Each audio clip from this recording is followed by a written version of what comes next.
Hello, and welcome back to Mammalian Anatomy at Keuka College. Today what we're going to do is we're going to focus on ascending pathways. This video will be a continuation of our lecture series on Chapter 13, the central nervous system, and currently we are in Part 3, the introduction of the sensory and motor pathways. So in the previous video, we said that ascending pathways carry sensory information from the peripheral nervous system to the spinal cord and then to the brain. So this will help us understand our external and internal environment and send that information to the brain so that that information can be processed. And in some cases, that sensory information can go to our conscious brain, so that information we can be aware of what's happening in our external and internal environment. What we'll see here in our specific examples is that ascending pathways are usually composed of either 2 or 3 neurons, and we classify these neurons as first-order neurons, second-order neurons, and third-order neurons. So when I'm discussing our specific example, I will divide our conversation based on the number dedicated to that neuron. And we'll talk about where that neuron begins, where that neuron ends, and where does it synapse. We also learned that a key feature of pathways is that neurons will actually cross over from one side of the central nervous system to another in a process called decussation. And we're going to really look at where this crossing over occurs. So let's talk about different examples of ascending pathways. We're going to look at 3 examples of ascending pathways. Excuse me. The spinocerebellar pathway. So notice that it will actually go from the spine to the cerebellum. That's kind of what it's connecting. The dorsal column medial lemniscal pathway. The medial lemniscal pathway is a specific region within the medulla oblongata. And so that's where that kind of name comes from. And then we have spinothalamic. That's going to go from the spine to the thalamus. So let's look at the spinocerebellar pathway first. So I would like to apologize that these diagrams are probably not the easiest to read on the PowerPoint. So I highly suggest going to these diagrams in your textbook and studying them in a little bit more detail. But I will do my best to go over them in the lecture so that I can guide you through the figure as you are observing the figure in your textbook. So the first pathway that we are going to look at is the spinocerebellar pathway. And so we see it goes to this cerebellum. We learned that the cerebellum plays a really important role in processing and integrating information from proprioceptors, vision, and equilibrium receptors, and kind of using those to control planned motor functions. So here we're going to learn how that proprioception actually travels from the peripheral nervous system to the cerebellum. So this pathway is responsible for sensing proprioception, and it allows us to know where our body is in space and time. And specifically, it's going to take proprioception from our lower limbs and our trunk. So this pathway is going to be composed of 2 neurons, a first-order neuron and a second-order neuron. And here you can see in the brighter blue color the spinocerebellar pathway that we are talking about. So the first-order neuron is actually going to travel from proprioceptors in the peripheral nervous system. It will enter the spinal nerve and actually travel to the spinal cord, and it will actually stop at the dorsal horn of the spinal cord.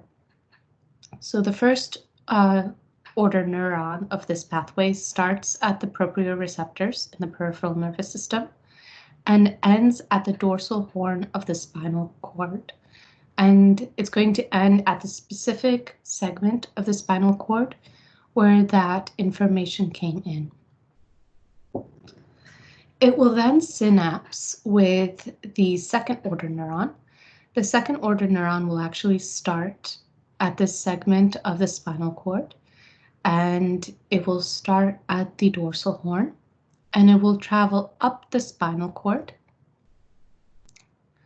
Here it's traveling up specifically the dorsal spinal cerebellar tract. So there's a specific region where this information will travel through. And it will come over and then end at the cerebellum. So it starts at the spinal cord, at the dorsal horn, travels up the spinal cord through this specific tract, and ends at the cerebellum. So depending on which spinocerebellar pathway that we are looking at, the neurons can either not desiccate at all, or it's not going to cross over at all, or it will cross over twice. And so as a result of that, that second crossover kind of cancels out the first crossover. So all of this information is going to be processed ipsilaterally. So that means on the same side. So if it doesn't cross over, or if it crosses over twice, information is going to be processed ipsilaterally, meaning that if the proprioceptor is on the right side of the brain is going to process it. Again, knowing ipsilateral versus contralateral is really important clinically to understand where injury actually occurs in the central nervous system. So that would be the spinocerebellar pathway.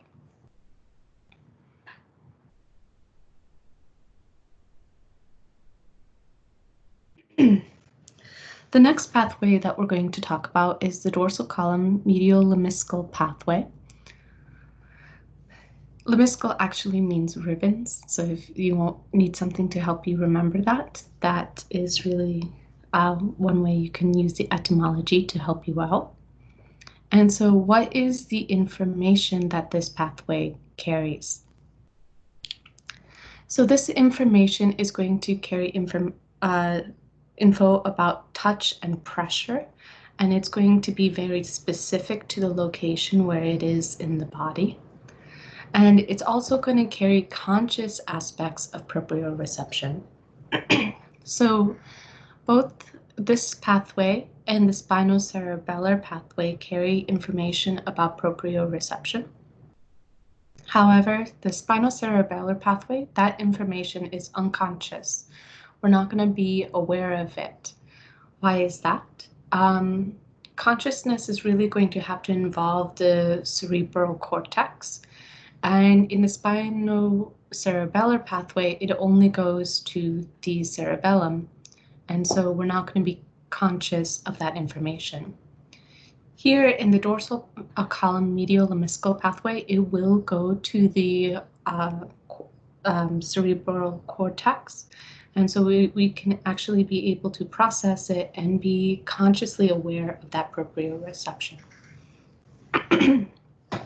So it's going to be for conscious touch, pressure, and these are going to be we can detect specific locations. And it also is going to allow us to have conscious proprioception. So let's talk about the first order neuron. So this is going to be a bit more complicated because depending on where we are in the body, we're going to carry information separately. Anything above the T7 vertebra is going to go to the fasciculus cutaneus. Anything below the T7 vertebra is going to be going through the fasciculus gracilis. So we have different pathways for the upper body and for the lower body in this pathway. So just bear with me as we're going through. Okay, so essentially, so if we're on the right side of this diagram, we're going to be looking at the dorsal column medial lemniscal pathway. And what we see here is we're going to have sensory neurons like in our skin and other areas of our body. And that first order neuron is actually going to travel from the sensory neuron through the spinal nerve and into the spinal cord. And it's actually going to travel up the spinal cord to the medulla oblongata. And if that information is above the T7 vertebra, it's going to travel through the fasciculus cutaneus kind of tract or pathway. If it's below the T7 vertebra, it's going to travel through the fasciculus gracilis pathway. Gracilis is actually a muscle in the inner thigh, and so that kind of helps me remember which is which. But regardless of which tract or pathway it goes through, it starts at the sensory neuron, will enter the spinal cord, and it will end at the medulla oblongata. So that's the first order neuron for this pathway. This first order neuron is going to synapse with the second order neuron in the medulla oblongata. And the first thing the second order neuron will do is it will cross over, it will decussate. And it will cross over in the pyramid, the decussation of the pyramids. We talked about that before when we talked about the medulla oblongata. There's a specific region in the medulla oblongata where this crossing over is going to occur. What will happen then is after that crossover, the second order neuron will travel up the medulla oblongata through the pons, through the midbrain. So here's the pons, here's the midbrain, and it will eventually travel up to the thalamus. This pathway that the second order neuron is traveling through is the medial lemniscus. And it just means the medial ribbon. And eventually it'll go up to the thalamus, and this is where the second order neuron is going to synapse with the third order neuron. Remember, the thalamus is really important. Any sensory information, with the exception of olfaction, will have to go through the thalamus to be processed before it can go on to the cerebral cortex.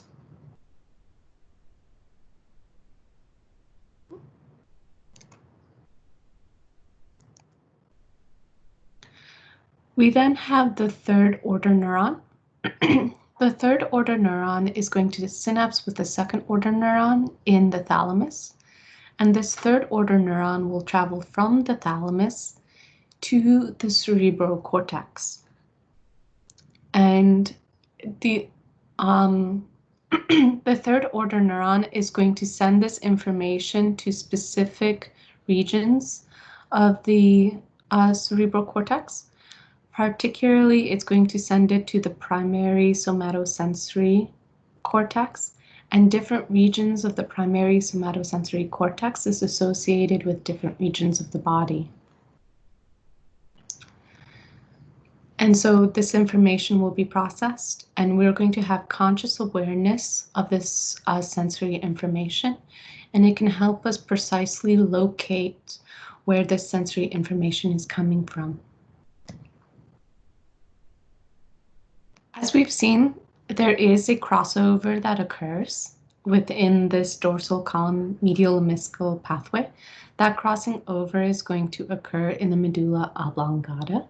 And as a result of this crossover, the information is going to be processed contralaterally. So meaning that the left side of the brain is going to sense the right side of the body and vice versa. So that's the dorsal column medial lemniscal pathway. Through these 3 neurons, we're going to be able to sense touch and pressure and conscious proprioception. We'll be able to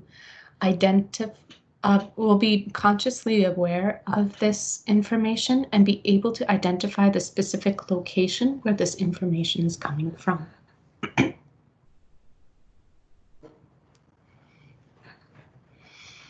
The next pathway that we're going to talk about is the spinothalamic pathway. And the spinal thalamic pathway is primarily going to be responsible for processing pain, touch, deep pressure, and non-discriminative native touch. So this means we're not going to be really able to precisely locate this location of touch.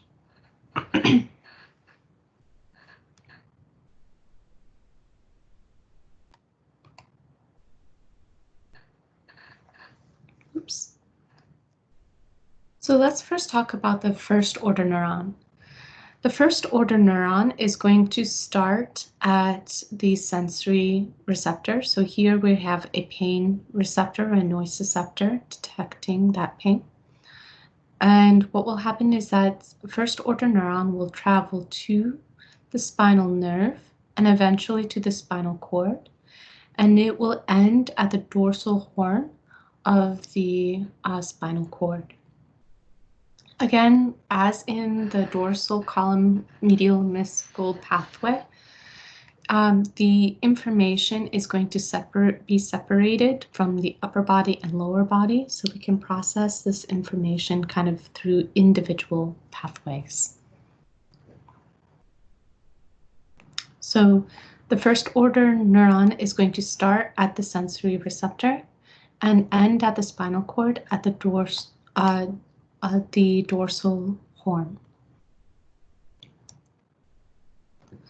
The second order neuron is going to start at the dorsal horn and synapse with the first order neuron.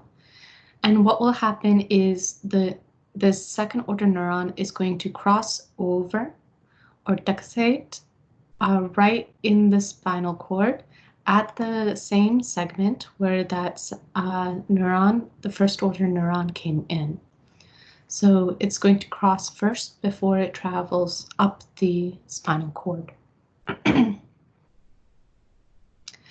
This information then is going to travel up the spinal cord, and depending on where we're located in the body, if it's upper part of the body or lower part of the body, it's going to go through different spinothalamic tracts, either through the lateral or ventral funiculi.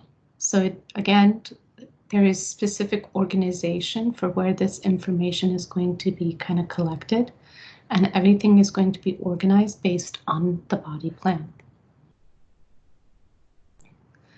This, this neuron will then travel up.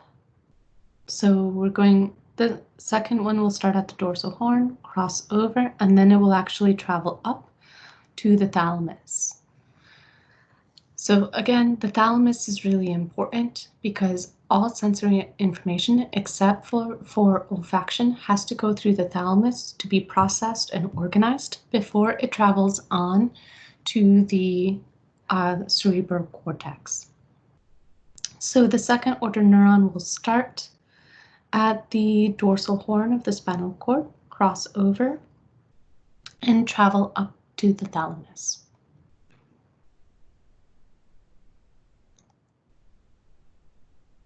The third order neuron will actually synapse with the second order neuron in the thalamus. And then what will happen is this information will actually be sent to the primary somatosensory cortex of the um, cerebral cortex, my brain. And for the most part, this information is going to be found as very unpleasant. If information is traveling through this area, it's going to be kind of associated with pain, and we're not going to like these sensations overall. Okay. So that covers ascending pathways. What I'd like you to be able to do is choose one of these ascending pathways to understand thoroughly and completely, and this will be one of the essay options on your upcoming exam. So you don't have to know all three of them perfectly, but I would like you to choose one of the ascending pathways to describe. Thank you and have a wonderful day. Take care of yourselves. Bye-bye.